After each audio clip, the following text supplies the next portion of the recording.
1월 24일 금요일 새벽입니다. 오늘 같이 기도하실 말씀은 창세기 4장 1절에서 8절까지 말씀입니다.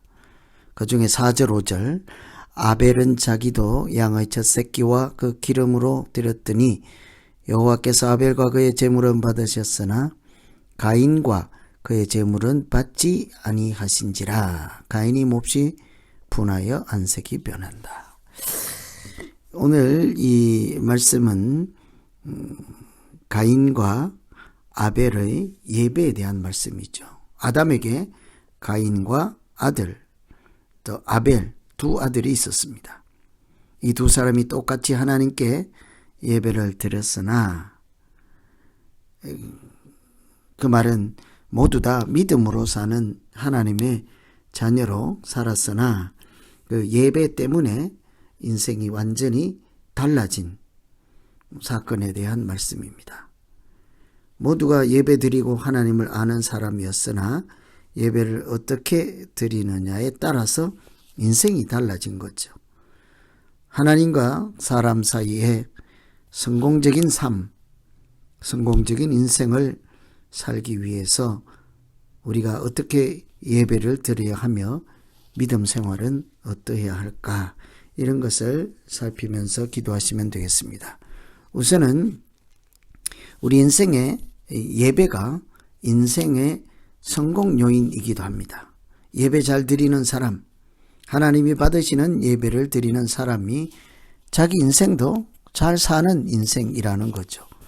4절에 아벨은 자기도 양의 첫 새끼와 그 기름으로 드렸더니 여호와께서 아벨과 그의 제물은 받으셨으나 가인과 그의 제물은 받지 아니하셨다.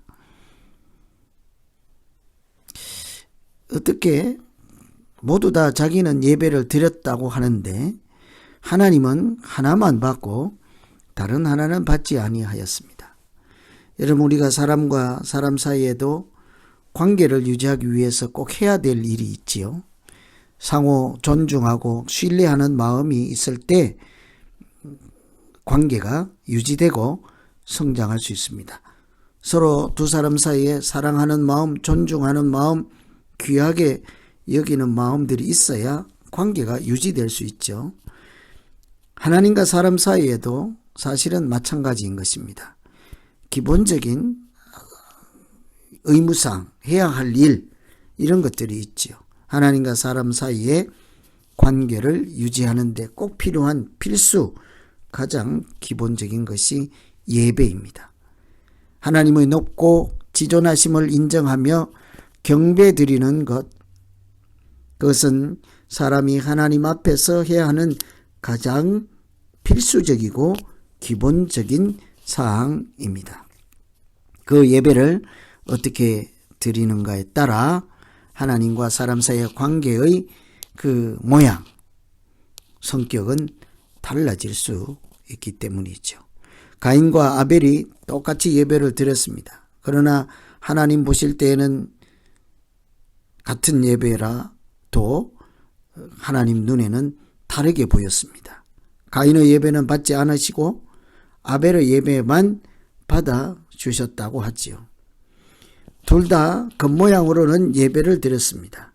그러나 하나님은 그 겉모양, 예배의 겉모양을 보시지 않고 드리는 사람의 마음부터 보셨습니다. 어떤 마음으로 드리는지, 어떻게 예배를 드리는지를 보셨습니다. 그래서 항상 하나님은 예물만 받지 않았다고 하지 않고 아벨과 그의 예물, 가인과 그의 예물이라고 하죠. 사실은 예물보다 더 중요한 것은 예물을 드리는 사람의 자세와 마음과 믿음이라고 할 수 있습니다. 그래서 하나님은 겉모양 보시지 않고 드리는 사람은 마음을 보시고 믿음을 보셨습니다.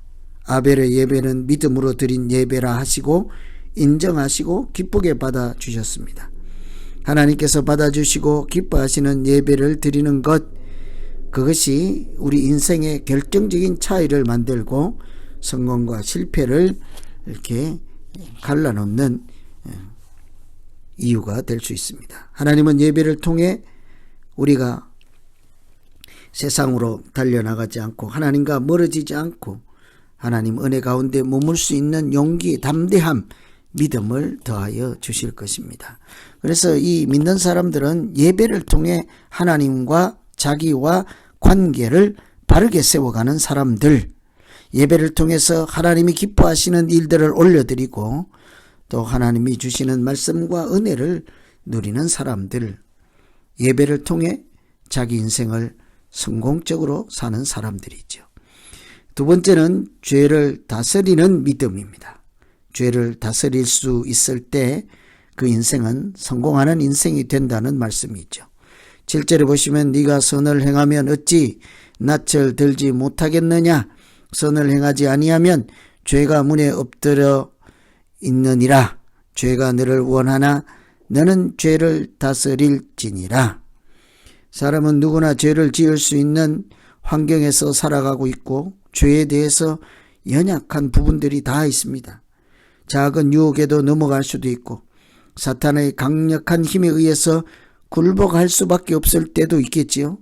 그러나 하나님은 우리가 죄에 대해서는 지는 사람이 아니라 이기는 사람으로 살기를 바라십니다. 그래서 하시는 말씀이 너는 죄를 다스릴지니라.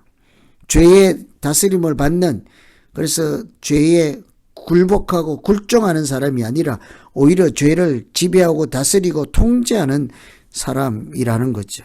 믿는 사람은 흔히 죄에 대해서 죽은 자라고 합니다. 죄가 아무리 유혹하고 미혹할지라도 죽은 자는 외부 요인에 반응하지 않습니다. 미동도 하지 않습니다. 눈도 깜짝하지 않습니다. 믿는 사람은 죄에 대해서 눈도 깜짝하지 않고 마음이 흔들리지 않고 아무 반응도 나타내지 않습니다. 마치 죄 앞에서는 죽은 시체처럼 아무런 미동이 없는 것. 죄의 유혹에 반응하지 않고 죄의 강력한 힘 앞에서도 굴복하지 않고 아무런 반응을 보이지 않을 때 우리는 죄를 다스린다고 할 수 있겠죠. 그것이 우리의 믿음의 능력이 될 것입니다. 하나님은 우리에게 죄를 이길 힘을 주십니다. 예수 이름의 권세를 주시고 말씀으로 은혜를 주시고 능력을 주시죠. 말씀으로 사탄 마귀의 권세를 물리칠 만한 강력한 힘을 우리에게 허락해 주셨습니다. 하나님을 굳세게 붙잡는 것, 그것이 바로 죄에 넘어지지 않고 성공하는 믿음으로 나아가는 지름길이 될 것입니다. 그래서 죄를 다스릴 때 하나님의 은혜를 붙잡고 하나님의 이름을 붙잡고 하나님의 말씀을 붙잡고 그렇게 믿음으로 살 때 죄는 우리가 두려워할 것이 아니라 다스릴 것이며 죄 앞에 오히려 은혜로 능력으로 당당히 하나님의 자녀로 죄로부터 자유한 삶을 살게 될 것입니다. 그래서 오늘은 가인과 아벨의 동일한 예배를 통해서도 인생이 달라지는 것을 보시며 예배 성공하는 것이 인생에서 얼마나 중요한지를 다시 한번 마음에 새기고 하나님이 기뻐 받으실 만한 예배를 어떻게 드릴 것이며 예물보다 그 드리는 자의 마음까지도 보시는 하나님 앞에 믿음으로 드리는 예배자로 사시고 우리 문 앞에 다가와 있는 죄의 유혹에 조금도 굴복지 아니하시고 오히려 죄를 다스리며 하나님의 이름, 하나님의 권세로 하나님의 자녀 신분으로 살아가는 우리 모두 되기를 다시 한번 기원합니다. 오늘 이런 말씀 붙잡고 자기의 믿음 생활을 돌아보면서 이제 같이 한번 기도하겠습니다. 하나님 아버지, 가인과 아벨이 하나님을 알고 하나님의 이름을 부르고 예배드리는 자로 동일하게 살았습니다만 하나님은 그 중에 한 예배만 받아주셨다는 사실이 우리에게 큰 이렇게 울림이 되게 하시고 경각심이 되게 하시고 경종의 목소리가 되게 하셔서 우리가 예배드리는 것을 귀하게 여기고 마음을 다해 정성을 다해 드릴 수 있게 하시고 세상 어떤 것보다도 먼저 하나님을 붙잡고 경배하는 것이 우리 인생에서 가장 우선시되는 그런 믿음의 삶이 되게 하여 주시옵소서. 죄의 유혹이 우리 문 앞에까지 와 있을지라도 능히 그 죄를 다스리고 죄 앞에 굴복하지 아니하고 십자가의 능력으로 예수 그리스도의 이름으로 말씀의 능력으로 죄를 이기며 은혜로 살아가는 믿음으로 살아가는 우리 모두 되게 하여 주시옵소서. 예수님 이름으로 기도합니다. 아멘.